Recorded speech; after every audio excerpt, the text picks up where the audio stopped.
오늘은 예배의 자리라는 제목으로 하나님의 말씀을 함께 나누도록 하겠습니다. 아모스서를 중심으로 23주에 걸쳐서 함께 하나님의 말씀을 나누고 있고요. 5가지 환상 시리즈 8번째 시간입니다. 오늘 아모스 9장은요. 5가지 환상 중에서 마지막 5번째 환상에 대해서 말씀하고 계신 장입니다. 하나님은 이 아모스서를 통해서 계속 중요하게 반복하면서 말씀하고 계시는 것이 있어요. 다 아시겠지만 가장 핵심이 되는 것을 얘기하라면 예배의 회복입니다. 참된 예배는 형식이 중요하지 않습니다. 참된 예배는 장소도 그리 크게 중요하지 않습니다. 내가 예배 드리는 곳에 있다고 하더라도 내 마음이 하나님께로 온전히 향하고 있지 않다면 그것을 예배라고 하나님은 생각하고 계시지도 않는다는 것을 우리는 알 수 있었습니다. 왜냐하면 예배는 안식일에 하나님 앞에 드려야 되는 그냥 율법에서 그치는 것이 아니라 우리의 자기 자신을 내어드리는 시간이기 때문에 그렇습니다. 로마서 12장 1절 말씀에 너희 몸을 하나님이 기뻐하시는 거룩한 산 제물로 드리라. 이는 너희가 드릴 영적 예배니라. 아멘. 11조를 드리는 것도 원래는 우리에게 주시는 모든 물질은 하나님이 주시는 은혜이기에 우리가 이것들은 하나님의 것입니다라고 믿음으로 표현하고 고백하고 하는 말씀드리는 것들이 이 10의 1조로 우리의 믿음을 표현하는 것처럼 우리의 인생의 주인 되시는 분은 하나님이시고 우리의 생사복을 주관하시는 분도 하나님이시기 때문에 우리의 인생은 하나님의 것이기 때문에 우리의 것은 하나님의 것입니다 라고 내어드리는 그 믿음의 고백의 자리가 바로 예배의 자리라는 것입니다. 그래서 예배는 그냥 드리는 것이 아니라는 겁니다. 그래서 오늘은 예배를 중심으로 나 자신을 하나님께 드리는 것이 어떤 것이고 예배라는 것이 무엇인지에 대해서 하나님의 말씀을 함께 나누도록 하겠습니다. 첫째로 예배는 반드시 회복되어야 할 것입니다. 하나님의 심판을 면하는 길, 하나님한테 심판받지 않고 복된 길을 살아갈 수 있는 길은 단 하나의 길밖에 없습니다. 단 한 길. 이게 뭐냐면 예배를 회복하는 길입니다. 예배가 회복될 때 하나님이 심판을 그치십니다. 예배가 회복될 때 하나님의 멸망의 손길을 그치십니다. 하나님이 아무리 약속하고 선포하셨다고 하더라도 그대로 멈추신다는 거예요. 그만큼 하나님이 예배를 중요하게 여기신다는 겁니다. 예배는 하나님과의 만남이라고 제가 말씀드렸잖아요. 만남은 진실해야 되는 것이 기본적인 상황이에요. 저희 애들도 그렇고 저도 그렇고 어렸을 때부터 저는 훈련을 받은 게 뭐냐면 주일날 예배 나올 때 새로 산 옷을 입고 나오는 거. 신발을 새로 사면 주일날 먼저 하나님 앞에 신고 나오는 거. 이런 걸 저희 어머니가 철저하게 시키셨어요. 그래서 아니 이게 무슨 의미가 있냐라고 아무리 얘기해도 네가 의미가 없다고 생각해도 그렇게 했으면 좋겠다 라고 항상 말씀하시는데 나중에 알겠더라고요. 아, 예배에 대한 내 마음가짐과 내 상태가 이런 것에서 다 드러나는구나. 그래서 저희 애들한테도 옷을 사면 나 이거 입을래 그러면 아니야, 좀 더 기다렸다가 우리 먼저 예배 때 입을까? 하고 얘기를 한다는 거죠. 그래서 우리가 하나님 앞에 나올 때 옷을 예쁘게 입고 나와요. 또 깨끗하게 목욕도 하고 나오고요, 머리도 감고 드라이도 하고 나오고요, 또 좋은 냄새 나게끔 향수도 뿌리고 나오고요. 하나님 앞에 굉장히 아름답고 나이스하게 나오려고 노력을 해요. 그것도 참 중요한 요소예요. 근데 더 중요한 요소가 있습니다. 그거는 내 마음을 하나님 앞에 가지고 나가는 거예요. 근데 마음은 이 겉모습하고는 완전히 반대로 접근하셔야 돼요. 우리 겉모습은 이렇게 좀 아름답게 보이고 나이스하게 보일 수 있도록 해야 되지만 우리의 속사람이 주 앞에 나올 때는 꾸미지 않는 것, 포장하지 않는 것, 그대로의 모습을 가지고 나오기를 하나님이 원하신다는 거예요. 그것을 하나님은 거짓 없는 모습이라고 이야기하십니다. 실패했으면 실패한 모습 그대로 나오라는 거예요. 그리고 내가 맨날 매주 그렇게 기도하고 발버둥 쳐도 지켜지지 않는 죄를 내가 또 범했다고 하더라도 그 죄가 묻은 그 모습 그대로 나에게 나오라는 거예요. 내가 넘어졌어요. 아, 하나님 여기 좀만 씻고요, 여기 좀 치료하고, 이게 아니라 그 치료받지 못한 상처를 가지고 그대로 내 앞에 나오기를 하나님은 원한다라는 거예요. 그게 바로 진실된 모습이라고 말합니다. 하나님 앞에 거룩하다, 성결하다, 정결하다 라고 얘기하는 것을 사람들이 좀 착각하는 경향이 있어요. 뭔가 좀 깨끗이 해야 될 것 같고 겉모습으로 뭔가 좀 이도 한번 더 닦아야 될 것 같고 뭐 이런 마음을 품고 있는데 하나님이 말씀하시는 거룩함, 성결함, 정결함은 그게 아니에요. 진실되게 내 앞에 나오는 것을 하나님은 성결하다, 정결하다, 거룩하다라고 얘기하세요. 우리가 굉장히 착각하는 모습이에요. 왜냐하면 의인은 이 세상에 존재하지 않기 때문에 그렇습니다. 아무리 내가 죄를 회개해도 그 자리에서 또 죄를 짓는 것이 우리 인간의 모습이라는 거죠.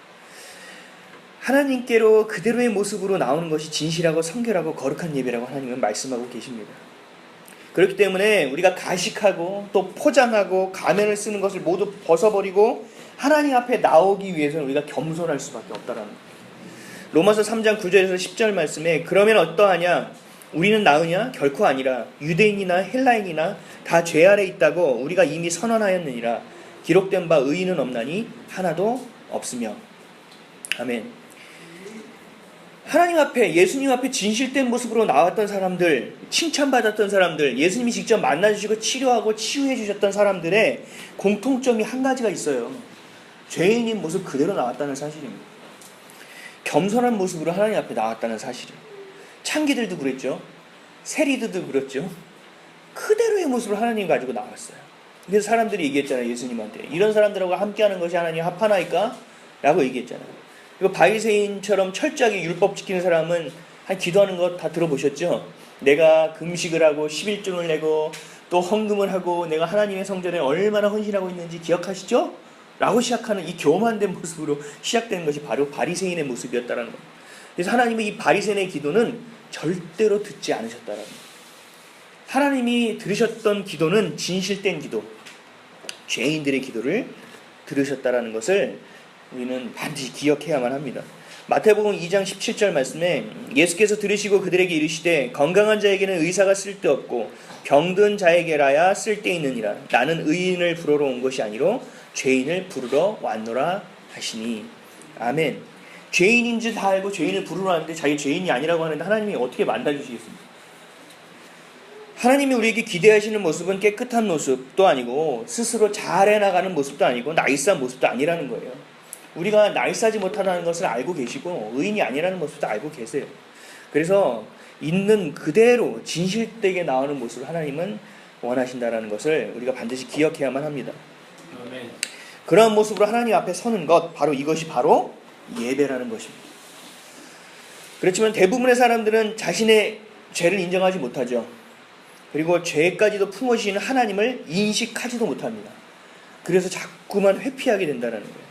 문제가 생길 때마다 회피하게 돼요. 나 때문이 아니라 다른 사람 때문이라고 탓하면서 살아가게 되는 경우도 굉장히 많이 있게 됩니다. 근데 그 사람도 이렇게 물어보면 알아요. 그렇게 회피하는 것이 정답이 아니라는 거를 얘기해보면 금방 알더라고요. 자신도 스스로 잘 알고 있어요. 그런데 이게 왜 그러냐면 내가 자꾸 그렇게 살아왔기 때문에 나도 모르게 내 인생에 패턴이 돼 있어요. 습관이 돼 있어요. 어떤 문제에 딱 직면하면 내가 이것을 어떻게 해결할 것인가, 내가 이걸 어떻게 해야 될 것인가 생각하는 것이 아니라 일단 피하고 보는 거죠. 도망가고 보는 거예요. 그게 나도 모르게 내 삶의 습관으로 되어 있기 때문에 그래요. 이런 사람들의 특징이 바로 예수님을 믿어도 어떤 문제가 생길 때 회피한다는 거예요. 예배를 회피하는 거예요. 내가 죄를 또 지었어. 미치. 내가 약속 드렸는데 또 지었어. 어떻게 하나님 얼굴 보지? 또 회피해요. 이게 계속적으로 연결이 되기 때문에 진짜 예수님을 만나기가 어렵다라는 것입니다. 대표적으로 이 회피했던 인물을 성경에서 찾아보라면 요나라는 인물을 우리가 찾아볼 수 있어요. 요나는 하나님이 선택해서 이 죄악이 아주 드글거리는 죄악으로 가득 차 있는 니느웨라는 도시에 가서 하나님 내 마음을 전하라, 복음을 전하라, 내가 그들을 구원하리라 라고 이야기를 하셨어요. 근데 요나는 마음에 들지 않았어요. 내가 지금 이렇게 우리 민족 간수하기도 굉장히 힘들고 어려운데 아니 하나님 이방 민족까지 가서 내가 말씀을 전해야 되겠어요? 말도 안 돼. 이런 일이 어딨어? 그리고 그렇게 죄를 짓는 사람한테 내가 예수를 믿으라, 하나님을 믿으라. 그럼 하나님 이 사람이 할렐루야 그러고 믿겠어요? 나한테 돌 던지지 않으면 감사하지? 아닌 것 같아. 그래서 요나가 생각했던 거는 그냥 회피하는 거예요. 일단 가서 생각해보자는 것도 아니었어요. 가서 어떻게 보자라는 것도 아니었어요. 배를 타러 갔어요. 우리 지금 얘기하면 그 하나님이 가라는 정착지에 가기 위해서 버스 정류장에 서 있는 거예요. 아휴, 83번을 타야 되는데, 이걸 타야 니느웨를 가야 되는데, 83번이 오기 전에 60번이 왔네? 저 같으면 다시스로 에이씨, 60번을 타버린 거예요. 요나가 그렇게 탄 거예요. 그래서 그냥 다시스를 가고, 아무도 모르겠지, 그냥.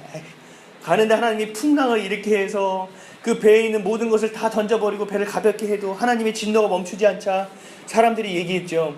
누군가 하나 문제 있는 놈이 타고 있을 것이다. 그래서 요나가 제비뽑기를 할 때까지도 입을 꼭 다물고 괜찮을 거야. 그리고 회피하다가 뽑혀서 결국은 사람들이 들어서 그 성남 파도에 던져버리지 않습니까? 그리고 물고기 뱃속에 3일 동안 물고기 뱃속이라는 기도원 하나님 보내셔서 그 냄새나는 곳에서 열심히 기도하게 하시고, 나중에 하나님이 그 버스를 타지 않았으니까 그 물고기를 통해서 니느웨에 가서 퇴하고 뵙게끔 하셔서 어쩔 수 없이 니느웨 가서 하나님의 말씀을 전하게 하셨다는 거죠. 이렇게 회피하려는 태도는 우리에게 도움이 되는 게 하나도 없어요. 시간만 끌게 될 뿐이고요. 괜히 힘든, 어려운, 가슴이 콩당콩당하는 그런 일만 겪게 될 뿐이에요. 그래서 반드시 문제가 생겼을 때 우리가 그거에 대해서 직면하는 습관을 길러내야 됩니다.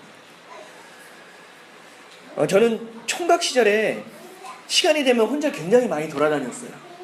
이게 돈이 없으니까 뭐 버스비하고 이렇게 멀리 갈 수 있는 형편은 안 됐고, 제가 이제 봉천동, 신림동 요 근처에 살았기 때문에 갈 수 있는 곳이 관악산이었어요. 관악산은 그냥 가방도 아니고 제가 팔에 이렇게 가방 같이 조그맣고 거는 거 하나 있었거든요. 거기다가 뭐 하나 넣고 뭐 1,000원짜리 몇 개 딱 넣고 가면 끝이었어요. 그리고 모자 하나 딱 쓰고 트레이닝복 입고 나가서 관악산에서 쫙 올라가다 보면, 오늘 저희가 찬양하고 굉장히 더웠잖아요. 동남풍아 불어라. 근데 바람 한 점 없다가 어느 순간 딱 가서 딱 앉았는데 바람 한 점이 싹 불어올 때 있지 않습니까? 어떤 에어컨보다 시원한 느낌. 그게 너무 좋아서 산에 자주 올라갔어요. 그래서 산에 올라가서 사람들이 잘 가지 않는 곳에 이렇게 앉아서 하늘도 보고 나무도 보고 또 바람도 느끼면서 이렇게 기도하는 시간이 참 좋았어요. 그래서 산을 자주 찾았는데 그 산을 보다가 바람을 느끼다가 참 못난 사람이구나라는 걸 제가 느꼈어요. 나무를 보는데 예전에도 한번 말씀드린 적이 있는 것 같아요. 나무가 한번 심겨지면, 산에 있는 나무는 특별한 일 아니고서는 옮겨지지 않아요. 그 자리에 그대로 있어요. 아무리 거센 바람이 불어서 내가 끊겨나가는 상황이 있다 하더라도 버텨내더라고요. 그리고 비가 그렇게 몰아쳐도 계속 온몸이 젖으면서도 그 자리에 있는 게 나무더라고요. 그리고 눈이 와서 온몸에 눈이 쌓여서 내가 지탱할 수 없는 힘, 정말 나무가 꺾여나갈 때까지 버티고 나무 자기의 팔이 꺾여나가고 목이 꺾여나가도 그 자리에 있는 게 바로 나무더라고요.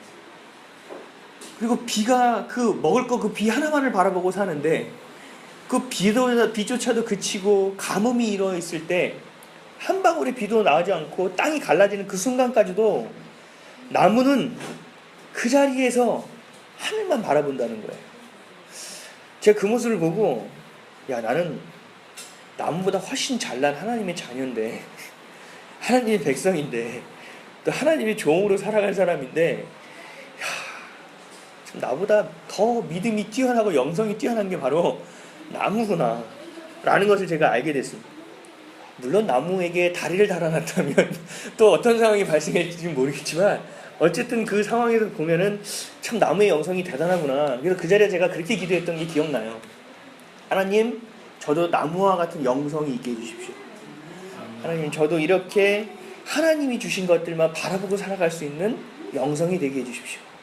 그러다가 성경을 딱 봤는데, 노아가 방주를 만들고 하나님 방주를 만들었을 때 하늘에만 창문을 내게 하셨던 것을 보고, 그렇구나, 하나님만 바라보고 살아가는 것을 원하는구나.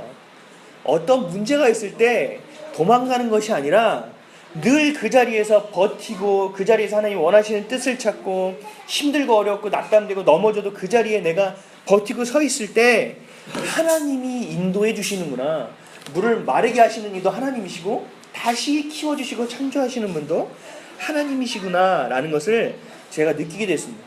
그래서 저도 굉장히 회피하는 스타일이었는데 이 나무를 바라보고 제가 기도할 때마다 나무의 영성을 가지고 기도를 했었어요.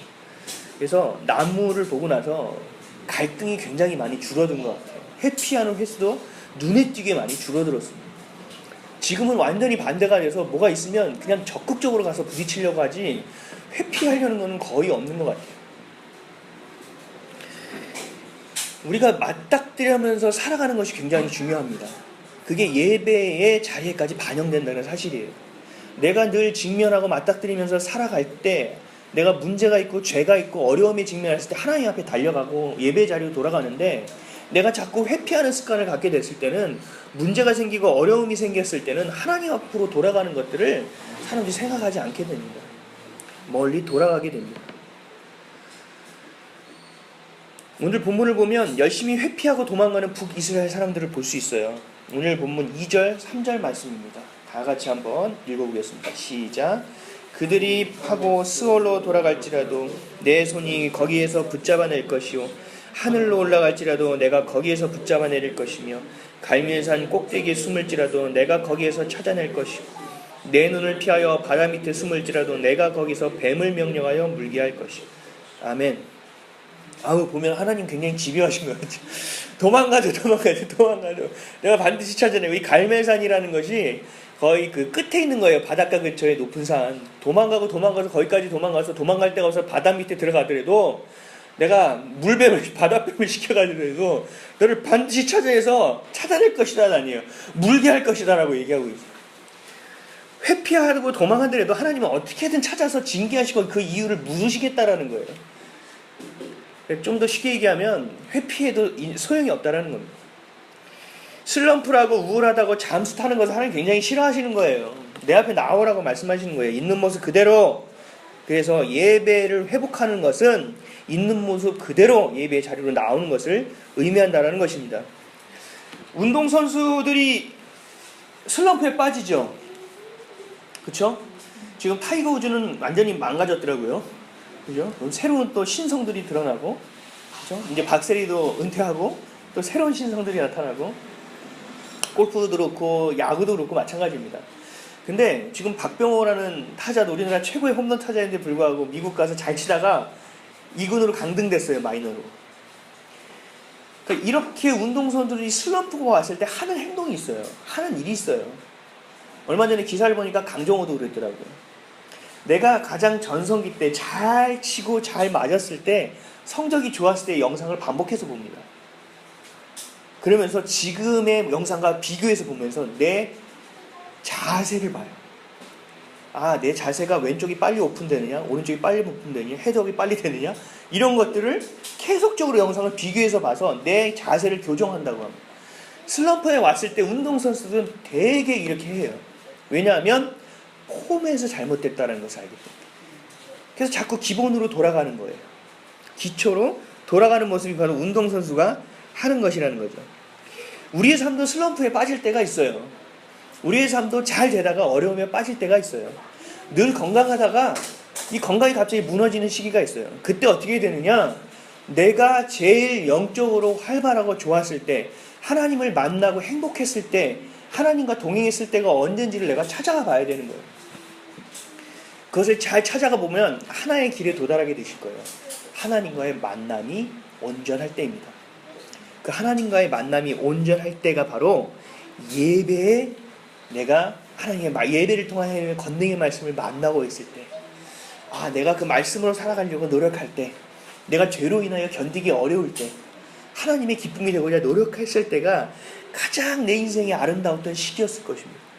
그것을 찾아가야 되는 거예요. 그래서 기본으로 예배의 자리로 돌아오는 것을 우리가 뭔가 끼기 시작하는 첫 번째 단추로 생각해야 된다는 것입니다.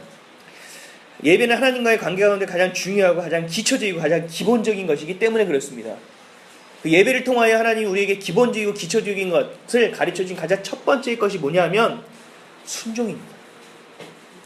예배의 자리로 돌아간다는 것은 순종의 자리로 돌아간다는 것으로 똑같이 의미해도 무방합니다. 오늘 본문을 보면 북이스라엘 사람들은 그렇지 못했다라는 거예요. 오늘 본문이 1절입니다. 다 같이 오늘 본문 1절 읽어보겠습니다. 시작. 내가 보니 주께서 제단 곁에 서서 이르시되 기둥머리를 쳐서 문지방이 움직이게 하며 그것으로 부서져서 무리의 머리에 떨어지게 하라. 내가 그 남은 자를 칼로 죽이리니 그 중에서 한 사람도 도망하지 못하며 그 중에서 한 사람도 피하지 못하리라. 아멘. 가장 기본적인 순종을 배워야 되는 그 예배의 자리에서 순종은커녕 자신들의 안녕과 자신의 축복만을 위해서 하나님을 우상처럼 생각했던 사람들이 예배의 자리에 나와 있는 그 지금으로 말하는 교회죠. 교회를 하나님이 어떻게 하실 거냐면 기둥을 무너뜨리고 지붕을 내려앉게 하고 해서 예배 드리다가 너희들을 모조리 없애버리겠다는 게 얼마나 무섭습니까? 그냥 네가 잘못하는 죄의 자리에서 쓸어버리겠다는 게 아니라 가증하게 드리는 그 예배 가운데 내가 교회를 무너뜨려 버리겠다고 말씀하시는 거예요. 설령 그 자리에서 살아나오는 사람이 있다 하더라도 내가 나오면 그 자리에서 너를 칼로 쳐 죽이겠다라는 거예요. 한 사람도 피하지 못하게 하는, 겸손함으로 온전함으로 하나님 앞에 예배 자리로 나오지 않는 것을 하나님이 얼마나 가증히 여기시고 얼마나 싫어하는지에 대해서 우리가 알 수 있는 구절입니다. 정말 무서운 거죠. 예배는 순종의 자리라는 것을 기억하셔야 됩니다. 예배는 내 자신을 드리러 오는 것이 바로 예배의 자리라는 것입니다. 그 때문에 순종하는 사람은 하나님의 말씀에 반응하게 되어 있다는 것입니다. 그렇기 때문에 우리가 문제를 만날 때, 어려움을 당할 때 가장 먼저 생각해야 되는 것, 가장 먼저 회복해야 되는 것이, 그것은 문제가 아니고 그 문제의 원인을 찾는 것도 아니고 예배를 회복하는 것임을 기억하는 저와 여러분 되시기를 예수 그리스도의 이름으로 축원드립니다. 두 번째는 예배의 자리를 지켜야 합니다. 고난이라는 것을 어떻게 정의하십니까? 고난하면은 다 인상부터 찌푸려지죠. 고난 또 왔어. 고난이구나. 그렇죠? 실제로 고난 때문에 멸망하는 사람들도 많이 있어요. 성경을 봐도 우리 주변을 봐도 쉽게 알 수 있죠. 근데 고난 때문에 다시 삶의 이유를 찾고 이전보다 더 우뚝 서서 살아가는 사람들도 있습니다. 그러니까 같은 고난을 만나다고 하더라도 어떤 사람에게는 그 고난이 절망을 가져다주고 어떤 사람에게는 그 고난이 유익이 된다는 거예요. 오늘 본문 4절 말씀을 다 같이 한번 읽어보겠습니다. 시작. 그 원수 앞에 사로잡혀 갈지라도 내가 거기에서 칼을 명령하여 죽이게 할 것이라. 내가 그들에게 주목하여 화를 내리고 복을 내리지 아니하리라 하시니라. 원수에게 사로잡혀가도 죽임당하는 사람이 있고 원수에게 사로잡혀가도 대접받는 사람도 있어요. 무조건 죽는 게 아니에요. 예배의 자리를 지키고 있는 사람은 원수에게 사로잡혀가도 대접을 받고, 예배 자리를 지키지 못하는 사람은 사로잡혀가서 멸망의 길로 가게 된다는 것입니다. 예배를 지키는 사람은 고난이 유익이 되고, 예배 자리를 지키지 못하는 사람들은 고난이 멸망의 자리가 되어진다는 것이죠. 북이스라엘을 기억하시죠? 이 아모스의 배경이 되는 북이스라엘은 아수르에 의해서 멸망했습니다. 이 사람들은 예배의 자리를 지키지 않았어요. 근데 이 멸망했을 때, 고난이 찾아오고 어려움이 찾아왔을 때 어떤 일이 발생했냐 하면, 이 아수르는 인종을 섞어버렸어요. 이 사람을 저쪽으로 이주하고 저쪽을 이쪽으로 이주하고 막 해서 인종을 섞어버리고 문화를 섞어버리고, 그래서 결국은 종교까지 섞여버렸어요. 그래서 이 사람들은 예배 자리를 지키지 못했던 사람인데도 신앙의 자리까지 지키지 못하게 됐죠. 완전히 다 끝나버렸습니다. 멸망했죠, 고난이. 그래서 사마리아인이라고 이 사람들은 불리게 됐어요. 사마리아인은 우리의 신약 성경을 보면 개보다도 못한 사람들로 봅니다. 예배 자리를 떠나고 하나님을 떠나고 혈통이 섞여버린, 하나님의 자녀라고 이제 얘기할 수 없는 음란한 백성으로 얘기해버린다는 거죠. 남유다는 어떻죠? 남유다는 똑같이 멸망당했습니다. 남유다는 바벨론에 의해서 멸망당했어요. 지었던 예루살렘 성전에 돼지 피를 뿌리면서 온갖 순환과 고난과 멸시와 조롱을 받았어요. 그리고 재능 있고 능력 있고 또 좋은 가문에 있는 사람들은 다 바벨론으로 끌려가 버렸어요. 똑같은 고난이죠. 똑같은 어려움이죠. 근데 여기서 우리가 인물을 하나 바라볼 필요가 있습니다. 다니엘입니다. 다니엘도 끌려갔습니다. 근데 다니엘이 했던 것은 뭐죠? 예배 자리를 떠나지 않았죠. 늘 기도했죠. 왕에게 절하라고 해도 하루에 3번 예루살렘을 향하여 저라고 기도했던 사람이 예배 자리를 지켰던 사람이 바로 다니엘입니다. 왕이 3번이 바뀔 때까지 그 이방 땅에서 포로로 잡혀갔으나 3대에 걸쳐 총리의 자리에 올랐던 사람이 바로 다니엘이라는 거예요. 이런 다니엘이 가장 중요하게 생각했던 것이 생명과도 바꾸지 않았던 것이 바로 뭐냐면 예배의 자리를 지키는 것이었다라는 거예요. 같은 고난이라고 하더라도 누구에겐 연단이 되고 누구에게는 멸망이 된다는 사실이에요. 그 차이가 바로 예배의 자리를 지키고 있는가, 그 유무라는 것입니다. 예배의 자리를 지키는 사람과 그렇지 않은 사람은 금방 구별됩니다. 진실된 모습으로 예배에 나오는 사람은 변하게 되어 있거든. 하나님의 말씀이 자꾸 귀에 들리고 내 마음을 자꾸 찌르거든. 내가 변할 수밖에 없게 돼요. 변하려고 자꾸 몸부림치게 돼요. 그러다 보면 나도 모르게 변해 있게 됩니다. 그래서 예배의 자리, 진실한 자리에 나오는 사람은 내 속에 깊이 자리 잡은 이 불신앙이 있어요. 늘 하나님을 거부하려고 하고 거역하려고 하고 죄의 자리로 나아가려는 이 심령에 있는 나도 모르는 깊이 있는 불신앙이 있어요. 이것 때문에 힘들어하게 돼요. 하나님 제발 좀 어떻게 좀 해주십시오. 제발 좀 이걸 어떻게 해줘야 되지 않겠습니까? 라고 기도하게 돼요. 그리고 고치려고 노력하고 회개하고 고치려고 노력하려고 해도 잘 되지 않는 나만의 고질적인 죄가 있어요. 나만의 죄가 있어요. 그것 가지고도 고민하게 되어 있다라는 거예요. 예배의 자리를 지키고 하나님을 만나고자 노력하는 사람들은 이것들로 인하여 고통받게 되어 있다라는 거예요. 회개하게 되어 있고 내 삶을 돌이키게 되어 있다라는 것입니다. 근데 이것을 나의 의지로 되는 것이 아니고 나의 능으로 되는 것이 아니라는 거예요. 성령 하나님이 나를 도와주셔야만 할 수 있다라는 겁니다.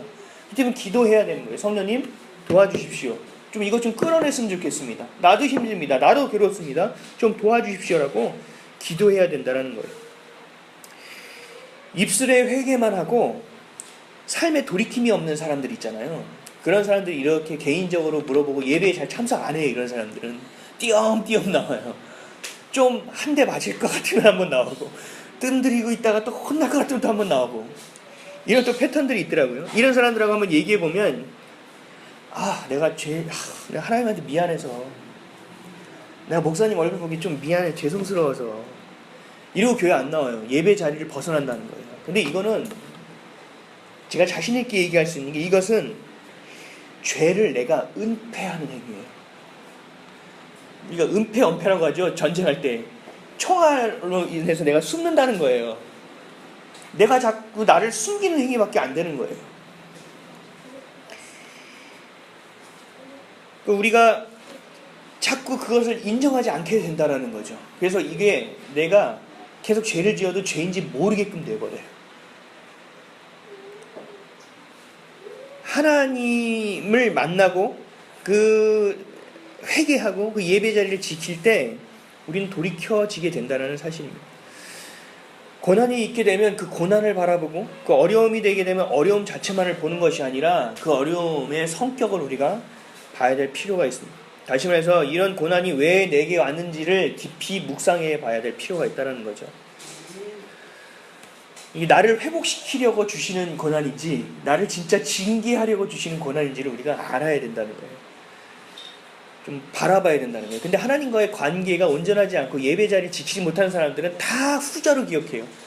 왜냐면 자기가 찔리는 게 너무 많으니까 내가 나 혼나는 거지. 하나님 죄송합니다. 죄로 인해서. 그러니까 자기가 죄가 있으니까 장애 있는 사람들을 봐도 그렇게 얘기해요. 얼마나 죄를 졌으면. 저 사람이 고난을 받으면 그래. 얼마나 죄를 졌으면. 뭐가 묻은 밖에 안 보인다고 그렇게 되는 거예요. 그래서 그 성격을 우리가 분명히 봐야 될 필요가 있어요. 어떤 사람은 목숨이 왔다 갔다 하는 위급한 상황을 하나님이 주시는데도 불구하고 자신의 완악함을 깨닫지 못하는 사람들이 있어요. 응급실을 밥 먹듯이 왔다 갔다 하고 생명이 왔다 갔다 하고 그런 거를 몇 번을 경험함에도 불구하고 자신의 죄를 인정하지 않는 사람들이 참 많이 있어요. 우리는 완악함이라고 얘기하죠. 강팍함이라고도 이야기하고. 저는 몸이 되게 허약해요. 되게 건강이 참 부족합니다. 부족한 게 많은데 건강이 그 중에서도 많이 부족해요. 그래서 이번 한 주도 굉장히 열심히 살고 막 이것저것을 누비고 살았다가 어제 그냥 확 몸이 꺼져가지고 몸을 어떻게 못하겠더라고요. 기가 빠져가지고 그 느낌이 나중에 나이가 들면 이런 기분이겠구나라는 생각이 들더라고요. 기력이 쇠하였다고 그러나요? 젊은 사람이 이렇게 얘기하면 뭐하지만 그런 몸 때문에 아무것도 못하겠더라고요. 그래서 옆에서 아이들이 얘기하면 맨날 사랑으로 대하다가 이 체력이 안 되니까 영성이고 뭐고 이런 거 필요 없더라고요. 막 소리 지르게 그냥 그만하라 했지. 아빠 아픈 거 안 보여. 나가면 안 돼. 이렇게 되더라고요. 이게 참 영성도 체력이 받쳐지면 뭐 의미가 없구나라는 생각이 됐어요. 그래서 저는 제가 몸이 안 좋으면 맨날 참 진짜 어떻게 몸이 있다고냐. 그래 네가 이렇게 심었으니 이렇게 했지. 막 한탄을 하고 후회를 하고 이런 모습들이 많이 있어요. 근데 하나님을 제대로 만난 이후에는 물론 이렇게 막 이런 성향들은 잘 쉽게 바뀌어지지 않지만 제 생각은 많이 바뀌어졌어요. 뭐냐면 아팠을 때 하나님 앞에 무릎 꿇게 되는 제 모습을 보게 되는 거죠. 다른 사람들은 암으로 한 대 치고 뭐 사업을 망하게 하고 한 대 쳐야 하나님 앞에 돌아올까 말까 하는데 자녀가 아파야 돌아오는데 저는 몸이 너무 약하니까 아플 때마다 하나님 앞에 나아가는 모습을 제가 보는 거죠. 이것도 감사할 수 있는 게 되는구나. 그래서 몸살이 걸리면 정말 죽을 것 같으면 하나님 앞에 나아가는 거예요. 무릎 꿇어 주여. 하나님, 제가 돌이킬 것이 무엇이 있습니까? 아니, 제가 다시 생각해야 될 것이 무엇이 있습니까? 그럼 회개부터 뒤부터 회개부터 하고 또 제 삶을 돌아보기 시작하고 하나님과 기도하게 되고 기도의 자리로 나오게 되는 거예요. 근데 어떤 사람들은 아무리 힘들고 생명이 왔다 갔다 하는 일을 해줘더라도 하나님 앞에 나아가지 않는 모습이 있다는, 이게 어디에 차이가 있냐면 예배의 자리를 지키는가 지키지 않는가의 차이입니다. 그 자리를 지키어야만이 이 어려움과 고난의 성격을 알게 되는 거예요. 이게 왜 주셨구나, 이걸 내가 어떻게 해야 하는구나, 그 방향과 방법까지도 나올 수 있게 된다는 것입니다. 이게 평안할 때는요, 이 구별이 안 돼요. 이게 내가 회개해야 될 것인지 하나님이 나에게 도리어 축복으로 주실 것인지 정말 나를 징치하는 것인지에 대해서 평안할 때는 구별이 되지 않아요. 근데 어려움이 올 때는 분명하게 알게 됩니다. 어려움이 오고 고난이 올 때는 확실하게 알게 됩니다. 내 믿음이 하나님께로부터 온 것인지 하나님이 주시는 환경으로부터 오는 것인지에 대해서 분명히 알게 돼요. 내가 하나님의 자녀로서 예배의 자리를 지키고 있었구나. 아니면 내가 사단의 종노릇하고 부질없는 삶을 이어가고 있는 존재였구나라는 것을 분명하게 알게 된다는 사실입니다. 사랑하는 성도 여러분, 예배의 자리를 지켜나갈 때 고난 가운데 우리 견고한 믿음을 발견하게 될 수 있습니다. 그리고 그 믿음을 통해서 무릎을 꿇고 기도의 자리로 나아가게 될 수 있습니다. 그 기도의 자리로 나아가고 그 예배의 자리를 지킬 때 내 인생이 회복되고 역전하는 것을 경험하게 될 수 있습니다. 하나님의 말씀의 권능이 얼마나 큰 것이고 내 삶에 있어서의 문제와 어려움이 얼마나 작은 것인지, 또 그것으로 주는 메시지가 무엇인지를 분명히 알게 될 수 있다는 것입니다. 늘 예배의 자리 가운데 살아가는 저와 여러분 되시기를 주님의 이름으로 축원드립니다.